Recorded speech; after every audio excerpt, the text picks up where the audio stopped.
The night sky over Earth's major cities glowed with an unusual brightness. People looked up, pointing and whispering. Something was different.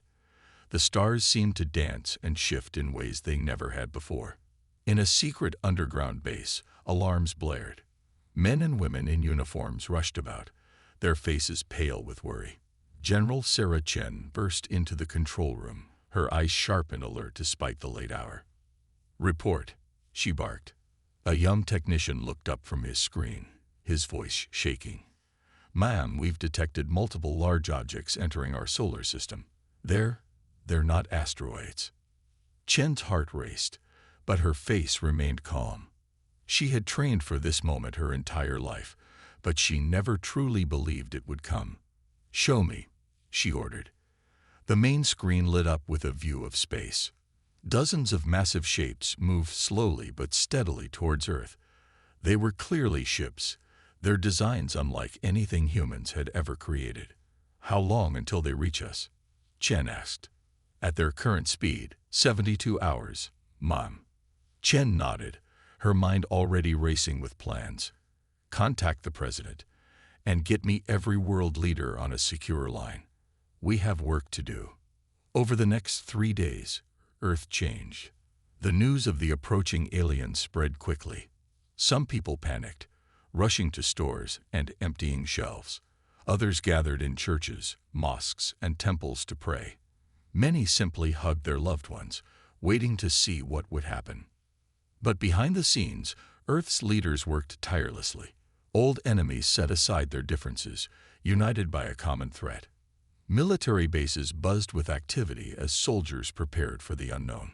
Scientists worked around the clock, trying to understand the alien technology they could see through their telescopes. As the alien fleet entered Earth's orbit, a tense silence fell over the planet. People held their breath, waiting for the first move. It came in the form of a message, broadcast simultaneously on every electronic device on Earth. The aliens spoke in perfect English, their voices oddly melodic. "People of Earth, we are the Galactic Empire. We have come to integrate your world into our vast dominion. Resistance is futile. Submit, and you will be granted a place in our glorious civilization." In the White House, President Maria Rodriguez sat with her advisors, her face grim. "They're giving us no choice," she muttered. General Chen, standing nearby, nodded. "But we always have a choice, Madam President. We can fight." Rodriguez looked at her, then at the others in the room. She saw determination in their eyes, not fear. She thought of the countless hours they had spent preparing for this moment, the sacrifices made, the alliances forged. "You're right," she said, standing up. "We do have a choice, and we choose to stand our ground." She turned to her communications director. "Prepare a response. Tell the world, tell our people that we will not bow. We are humanity, and this is our home." As the president's message went out, a wave of determination swept across the globe. In cities and villages, in deserts and mountains, humans stood tall. They were afraid, yes, but they were also ready. The Galactic Empire had made a crucial mistake. They had assumed that Earth, a single planet, would be easy to conquer. They didn't understand the strength that came from humanity's diversity, from its long history of conflicts and resolutions, from its ability to unite in the face of a common threat. As the alien ships loomed in the sky, casting long shadows over the land, Earth prepared for battle. But this would be no ordinary war. It would be a fight for survival, for independence, for the very essence of what it meant to be human. In her command center, General Chen watched the alien ships on her screens. She thought of all the war games they had played, all the scenarios they had imagined. None had quite prepared them for this moment. But she felt a fierce pride in her people, in their resilience and courage. "Let them come," she whispered to herself. "We're ready." And so, as the sun set on the third day since the aliens' arrival, Earth stood at the brink of its greatest challenge. The future was uncertain, but one thing was clear. Humanity would not go quietly into the night. They would fight, with every ounce of their strength, with every bit of their legendary ingenuity.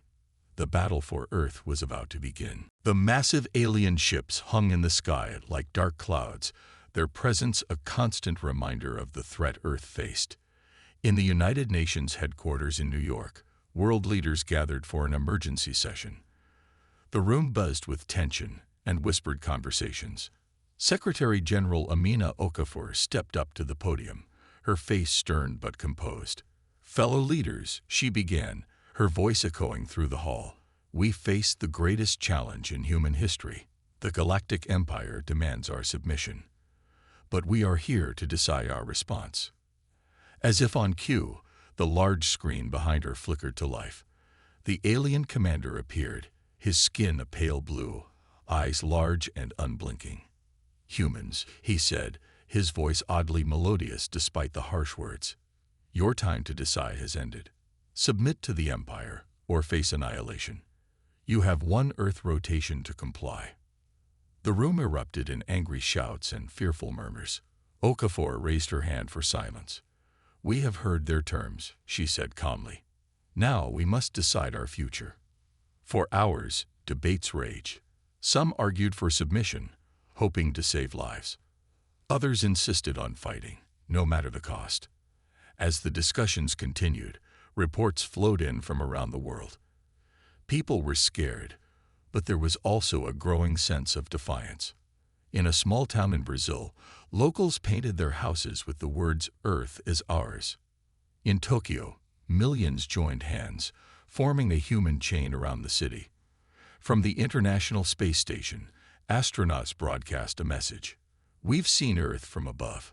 It's worth fighting for."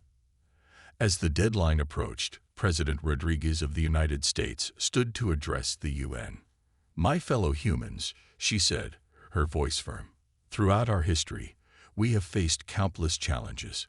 We have fought each other, yes, but we have also shown incredible kindness and unity in times of need.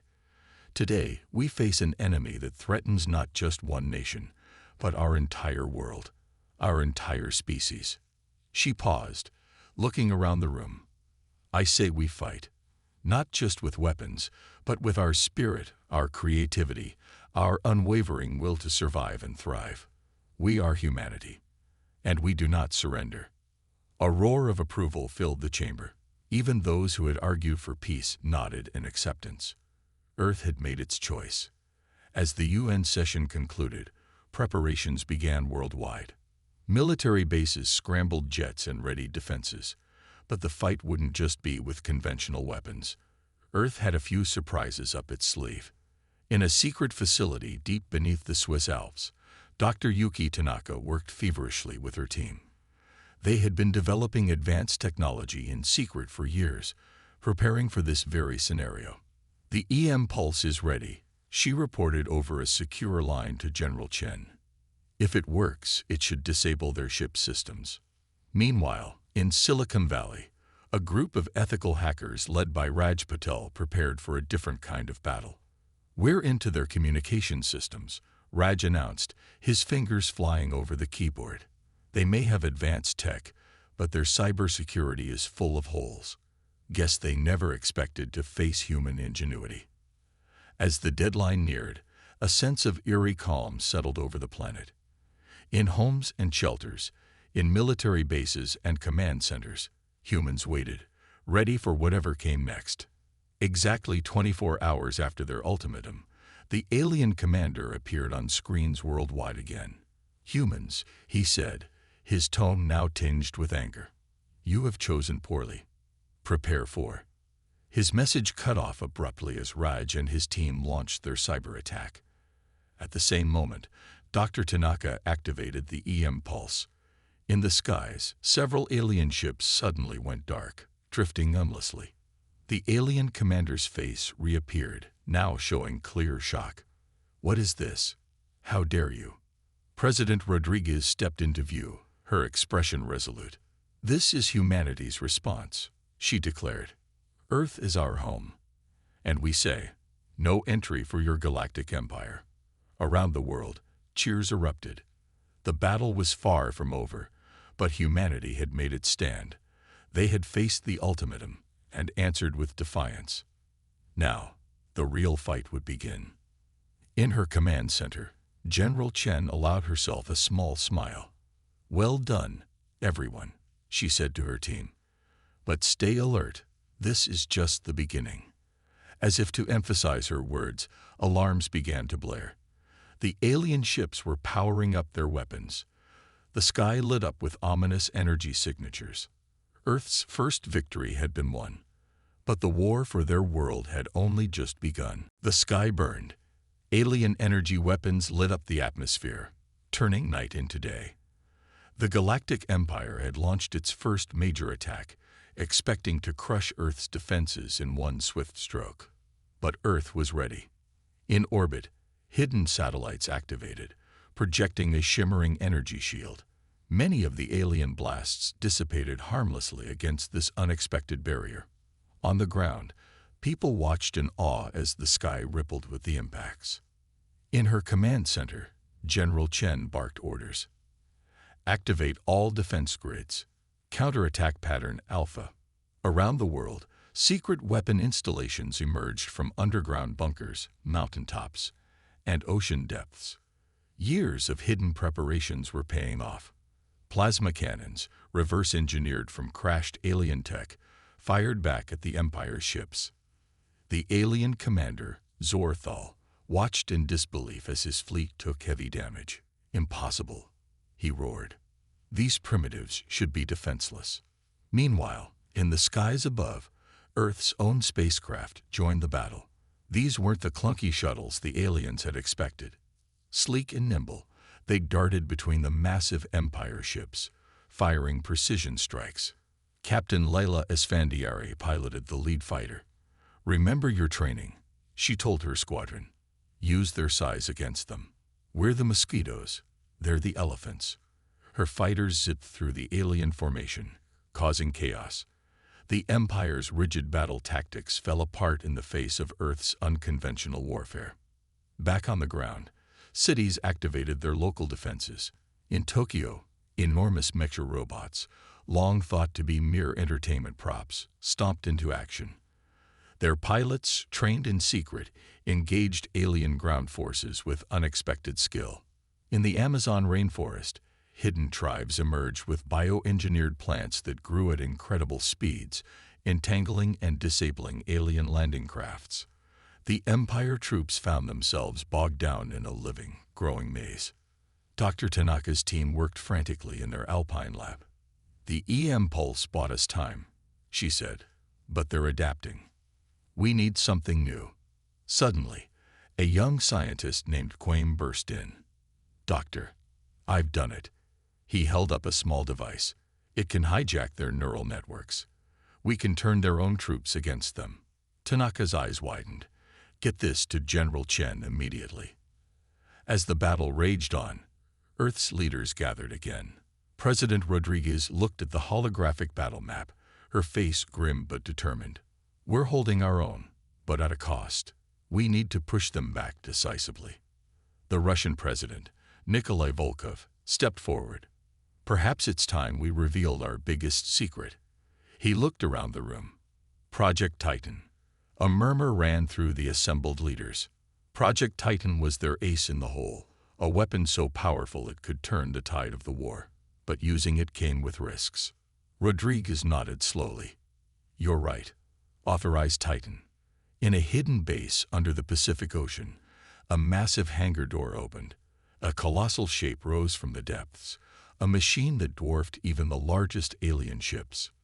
Part spacecraft, part battle station, Titan was humanity's ultimate creation.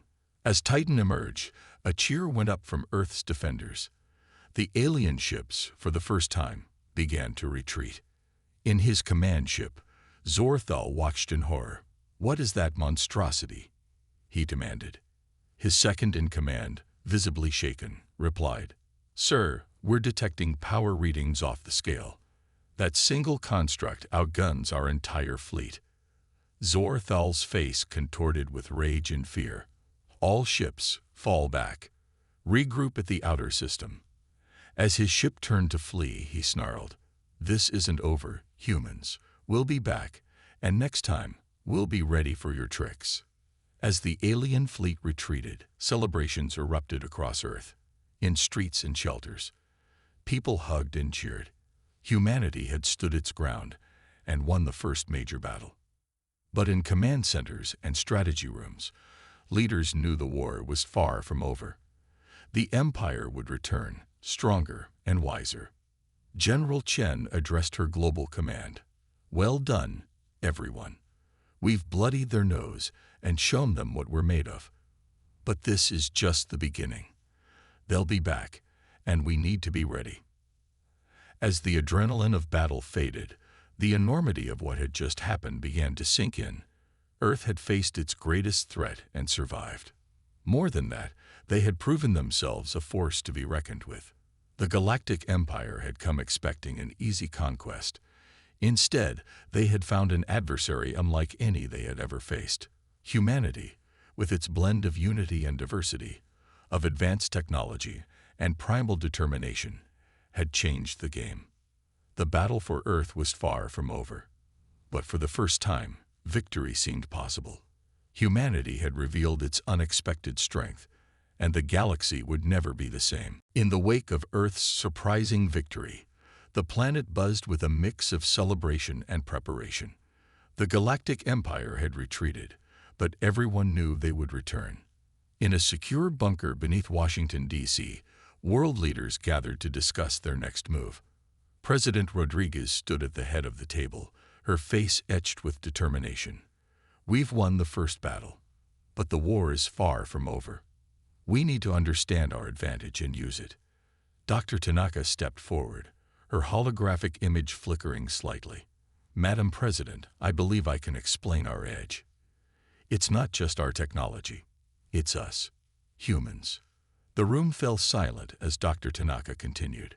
"Throughout our history, humans have faced countless challenges: wars, plagues, natural disasters. Each time, we've adapted and grown stronger. This diversity of experience, this constant adaptation, is our true strength." General Chen nodded in agreement. "The Empire's tactics are rigid, predictable. They've never faced a species like us before."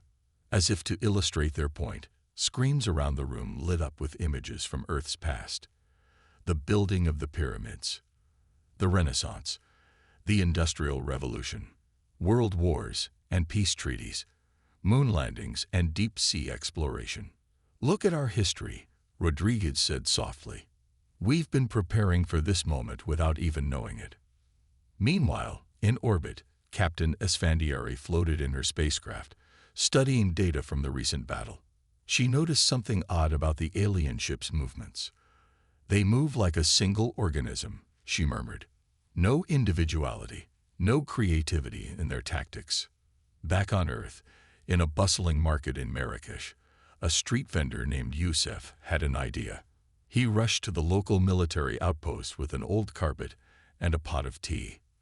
The officers looked confused until Youssef explained his plan for camouflaging their equipment. Within days, his simple but effective idea had spread to bases worldwide. In the Amazon, indigenous tribes shared their knowledge of the rainforest, helping to create new, organic early warning systems that the aliens couldn't detect. In the streets of Mumbai, Bollywood dancers choreographed new training routines for soldiers, improving their agility and coordination. Across the globe, humans from all walks of life contributed their unique skills and perspectives to the war effort. It was a level of collaboration and creativity that the Galactic Empire had never encountered before. Dr. Tanaka's team worked round the clock, integrating these diverse ideas into their technology. "We're not just fighting with machines," she told her team. "We're fighting with the collective ingenuity of our entire species." In his flagship, now hiding behind Mars, Zorthal raged at his advisors. "How did we underestimate them so badly? They're primitives." His chief scientist, Senla, spoke hesitantly. "Sir, our initial assessments were flawed. The human strength isn't in their technology, but in their adaptability. Their chaotic history has made them incredibly resilient." Zorthal's eyes narrowed. "Explain." Senla brought up holographic images of Earth's history. Look at their wars, their disasters. Any one of these events would have crippled a less adaptable species. But the humans, they grow stronger each time. They learn, they change, they evolve. For the first time, a flicker of doubt crossed Zorathal's face. How do we fight an enemy that thrives on adversity? Back on Earth, preparations continued. In Antarctica, scientists developed new materials inspired by penguin feathers, creating suits that could withstand extreme cold and heat. In the Sahara, solar farms expanded rapidly, powering new defense systems. President Rodriguez addressed the United Nations again. "We've discovered our greatest weapon," she said. "It's not a piece of technology. It's not a secret weapon. It's us. Our diversity, our creativity, our indomitable spirit. The Empire thought they were invading a planet. Instead, they've awakened a species." Cheers erupted in the chamber and in viewing areas around the world. Humans everywhere felt a new sense of unity and purpose. As Earth prepared for the Empire's return, a new confidence spread across the planet. They had faced extinction and emerged stronger. Whatever the Empire threw at them next, humanity would be ready. In her lab, Dr. Tanaka smiled as she watched a group of children playing outside. They were from different countries, speaking different languages, but working together to build a complex sand castle. "That's it," she whispered. "That's our real superpower." The human advantage wasn't just technology or weapons. It was the incredible ability to unite, to adapt, and to find strength in their differences. As the galaxy held its breath for the next phase of the war, one thing was clear. Humanity was just getting started. The Galactic Empire's ships loomed at the edge of the solar system, a dark cloud threatening Earth's newfound hope. But this time, humanity wasn't waiting for them to strike first. In a hidden base beneath the Pacific Ocean, General Chen stood before a holographic display of the solar system. "It's time," she said, her voice firm. "Operation Slingshot is a go." Across the globe, military personnel sprang into action. This wasn't just a defensive maneuver. It was humanity's first major offensive against the Empire. Captain Esfandiari's voice crackled over the comms. "Strike Team Alpha, ready for launch." "Strike Team Beta, standing by," came another voice. Chen nodded. "All teams, you have the green light. Give them hell." In orbit, Earth's newly expanded fleet of ships burst into action. But these weren't ordinary spacecraft. Thanks to Dr. Tanaka's team, they were equipped with reverse-engineered alien tech, combined with uniquely human innovations. Esfandiari's ship led the charge. As they approached the Empire's fleet, she called out, "Activate cloaking devices." The Earth ships shimmered and seemed to vanish. The alien sensors, designed to detect large energy signatures, were blind to the humans' approach. On his flagship, Zorathal frowned at the empty scans. "Where are they? They must know we're here." Suddenly, alarms blared. Earth ships decloaked right in the midst of the Imperial fleet, unleashing a barrage of weapons fire. "Impossible," Zorathal roared. "How did they get so close?" The battle raged across the solar system. Earth ships darted between the larger alien vessels, their smaller size and greater maneuverability proving a significant advantage. But the Empire's technological edge was still formidable. Energy beams lanced out, destroying several Earth ships. In her fighter, Esfandiari gritted her teeth. "We need to take out their flagship, Team Beta, with me." A group of Earth ships broke off, heading for Zorathal's massive vessel. As they approached, they faced a wall of energy weapons. "Evasive maneuvers," Esfandiari shouted. Her pilots responded instantly, each ship moving in a unique, unpredictable pattern. The alien gunners, used to fighting in rigid formations, struggled to land hits. Back on Earth, in Dr. Tanaka's lab, a team of hackers led by Raj Patel worked furiously. "We're in their systems," Raj announced. Initiating Operation Babel. Across the Imperial fleet, Ship-to-ship communications suddenly became garbled. Orders were misunderstood. Tactics fell apart. The once coordinated alien armada descended into chaos.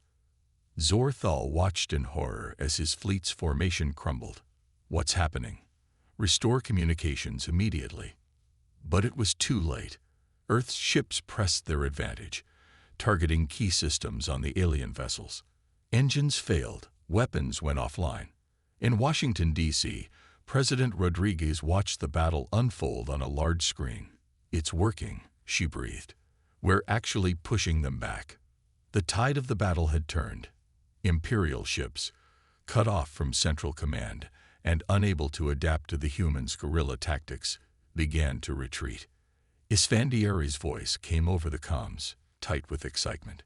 "General, we've breached the flagship's defenses. Permission to board." Chen's eyes widened. This was an opportunity they hadn't dared hope for. "Permission granted, Captain. Bring us back a souvenir." A small team of Earth soldiers, led by Isfandiari, boarded Zorthal's ship. They fought their way through confused alien troops, using their adaptive tactics to overcome superior alien technology. Finally, they'd reached the bridge. Zorthal stood there, his alien features twisted in a mix of rage and disbelief. "Surrender," Esfandiari demanded, her weapon trained on the alien commander. For a moment, it seemed Zorthal might resist. Then, slowly, he lowered his arms. "How?" he asked, his voice a mixture of anger and awe. "How did you defeat us?" Isfandiari allowed herself a small smile. "You underestimated us. Humanity doesn't just adapt to survive. We thrive on challenges. This war has only made us stronger." As news of Zorthal's capture spread, the remains of the Imperial fleet fled, jumping to hyperspace in a desperate retreat. On Earth, celebrations erupted. Humanity had not just defended their home. They had taken the fight to the enemy and won. In the UN chamber, world leaders gathered once again. President Rodriguez addressed them, her voice filled with pride and determination. "Today, we have shown the galaxy that humanity is not to be trifled with. But our fight is not over. The Empire will return, and we must be ready. More than that, we must take this fight to them. It's time for humanity to reach for the stars, not just in exploration, but in defense of our freedom." As cheers filled the chamber, the leaders of Earth began to plan their next move. The Galactic Empire had started this war, but humanity was determined to finish it. The counterattack had begun, and the stars themselves would bear witness to humanity's resolve. The news of Earth's victory spread across the galaxy like wildfire. On countless worlds under Imperial rule, whispers of hope began to circulate. If one small planet could stand against the Empire, perhaps there was hope for others. In a dimly lit tavern on the desert planet Zorak, a group of aliens huddled around a crackling hologram. The grainy image showed Captain Isfandiari standing triumphantly on the bridge of Zorthal's captured ship. "It's true then," a tentacled being whispered. "The humans defeated the Imperial fleet." "Not just defeated," another alien replied, his scales shimmering with excitement. "They captured Zorthal himself." As the patrons of the tavern buzzed with excited chatter, a hooded figure in the corner stood up and slipped out into the night. Similar scenes played out across thousands of worlds as the spark of rebellion began to ignite. Back on Earth, leaders grappled with their newfound galactic fame. In the UN chamber, heated debates raged. "We should press our advantage," the Russian president argued. "Take the fight to the Empire's core worlds." Others urged caution. "We barely survived their invasion." The Chinese premier countered. "We're not ready for a galactic war." President Rodriguez listened to all sides before speaking. "We didn't ask for this war," she said firmly. "But now that we're in it, we have a responsibility. Not just to Earth, but to all the world suffering under Imperial rule." As Earth debated its next move, the Galactic Empire was in chaos. In the Imperial Palace on the capital world of Throne World, the Emperor paced furiously. How could this happen? He roared at his advisors. One primitive world, and you let them capture our best commander." The chief advisor, Lekthor, spoke hesitantly. "Your Majesty, the humans, they're unlike any species we've encountered. Their adaptability, their creativity." "Excuses," the Emperor bellowed. "I want Earth crushed, no matter the cost." But as the Emperor raged, his empire was already beginning to crumble. On the factory world of Mechanos, robotic workers suddenly stopped their endless labor. Their central eye had received fragmentary data about Earth's rebellion and was curious. In the lush jungles of Chlorophyll Prime, the plant-based inhabitants began to whisper to each other through their root systems. Stories of Earth's bravery spread from tree to tree, continent to continent. Even on Throne World itself, unrest began to simmer. Lower-caste citizens, long oppressed by imperial rule, saw in humanity a model for resistance. The Empire's resources were stretched to the breaking point. Fleets meant to crush Earth were instead diverted to quell uprisings on a dozen worlds. The imperial economy, built on exploitation and fear, began to falter. In a secret imperial lab, Senla, the scientist who had first recognized the threat of humanity, worked feverishly. He knew the Empire's days were numbered unless they could understand and counter the human advantage. But as he studied reports of Earth's victories, Senla felt something he hadn't experienced in centuries. Hope. Perhaps, he thought, the humans could bring positive change to the galaxy. On Earth, preparations continued. Dr. Tanaka and her team worked day and night, combining alien tech with human ingenuity to create defenses against future attacks. In orbit, Captain Esfandiari trained a new generation of pilots. "The Empire still outguns us," she told her recruits, "but we have something they don't: the ability to think outside the box." Meanwhile, diplomatic efforts bore fruit. Alien refugees, fleeing imperial oppression, began to arrive on Earth. They'd brought with them knowledge, technology, and a burning desire for freedom. In New York, the first alien ambassador addressed the UN. "For millennia, the Empire has ruled through fear," the blue-skinned diplomat said. "But you humans have shown us another way. A way of courage, of innovation, of hope." As humans and aliens worked together, new alliances were forged. Earth's defenders were no longer fighting alone. They had become the heart of a galactic resistance. But the Empire wasn't defeated yet. In the depths of space, vast fleets were gathering. The Emperor, enraged by the growing rebellion, had ordered a final, massive assault on Earth. As reports of the coming attack reached Earth, President Rodriguez called for calm. "We've faced them before, and we've won," she reminded the world. "And this time, we're not fighting just for Earth. We're fighting for the freedom of every world, every being under imperial rule." Across the planet, humans prepared for the battle to come. But there was no fear in their hearts, only determination. They had looked into the depths of space and found not terror, but a call to action. The Empire had started this war expecting an easy victory. Instead, they had awakened a force that would reshape the galaxy. As the final battle approached, one thing was clear: win or lose, humanity's spirit would never be conquered. The stars themselves seemed to hold their breath as the final battle approached. Earth's skies were filled with ships from 100 alien worlds, all come to stand with humanity against the Empire's last desperate assault. In her flagship, the Spirit of Earth, Captain Esfandiari looked out at the assembled fleet. Vessels of all shapes and sizes floated in formation, a testament to the alliance Earth had built. "It's time," she said softly. "All ships, prepare for hyperspace jump." On the bridge of the massive ship Titan, now the heart of Earth's defense, General Chen nodded to her crew. "Take us out." In a flash of light, the combined fleet vanished, racing to meet the Empire before it could reach Earth. They emerged from hyperspace to find the largest Imperial armada ever assembled. Thousands of ships filled the void, their weapons already charging. For a moment, silence reigned. Then the comm channels exploded with the Emperor's voice. "Rebels and traitors," he snarled. "This is your last chance. Surrender now or be destroyed. President Rodriguez's calm reply came swiftly. We are not the ones who should surrender. Your empire is built on fear and oppression. Ours is an alliance of hope and freedom. We offer you this chance. Stand down and help us build a better galaxy for all. The Emperor's roar of rage was cut off as the battle began. Space itself seemed to light up as energy weapons flared and missiles streaked across the stars. Earth's fleet moved with a coordination that surprised even their allies. Smaller ships darted between the Imperial behemoths, striking with pinpoint accuracy. Larger vessels provided cover fire, their shields glowing under the Imperial onslaught.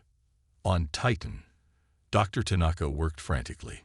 The cyber attack is ready, she called to General Chen. On your command. Chen nodded grimly. Do it. Across the Imperial fleet, systems began to fail. Ships lost power, weapons misfired. The carefully planned Imperial assault fell into chaos. But the Empire's sheer numbers kept them in the fight. Hours passed, and both sides took heavy losses. The battle hung in the balance. Then a new signal appeared. Ships began emerging from hyperspace, but they weren't Imperial reinforcements. The robotic workers of Mechanos, the plant beings of Chlorophyll Prime, and a dozen other species had arrived, joining the fight against their former oppressors. The Emperor watched in disbelief as his fleet was surrounded. How is this possible? He demanded. On the bridge of his flagship, Senla stepped forward. It's over, Your Majesty. The age of the Empire has ended. It's time for something new. With their fleet in disarray and more rebel ships arriving every moment, the Imperial commanders began to surrender. The Emperor himself was captured, his reign ending not with a bang, but with a whimper. As the news spread, celebrations erupted across the galaxy. On Earth, people poured into the streets, cheering and weeping with joy. In the following weeks, representatives from hundreds of worlds gathered on Earth to discuss the future. The United Nations Chamber, once home to just Earth's nations, now hosted delegates from across the stars. President Rodriguez addressed the assembly. We stand at a crossroads, she said. The Empire has fallen, but we must be careful not to replace one tyranny with another. I propose we form a galactic alliance where all worlds have a voice, and the rights of all sentient beings are protected. The chamber erupted in applause. One by one, former Imperial worlds and long-oppressed species pledged themselves to this new vision. As the new Galactic Alliance took shape, Earth found itself at the center of a new era. Humans worked alongside aliens to rebuild worlds devastated by Imperial rule. The combined knowledge of 100 species led to advancements that would have once seemed like magic. Captain Esfandiari, now Admiral of the Alliance Fleet, stood with Dr. Tanaka on a balcony overlooking New York. The skyline was changed, alien architecture blending with human designs. Did you ever imagine it would end like this? Esfandiari asked. Tanaka smiled. And, my friend, this is just the beginning. As night fell, the stars seemed to shine brighter than ever before. Humanity had faced its greatest challenge and emerged not just victorious, but transformed. They had gone from a single, isolated world to the heart of a galactic community. The Empire had sought to conquer Earth. Instead, they had unleashed a force that would reshape the galaxy for the better. As ships from 100 worlds docked at Earth's new spaceports, one thing was clear. The future was bright, and humanity was ready to take its place among the stars.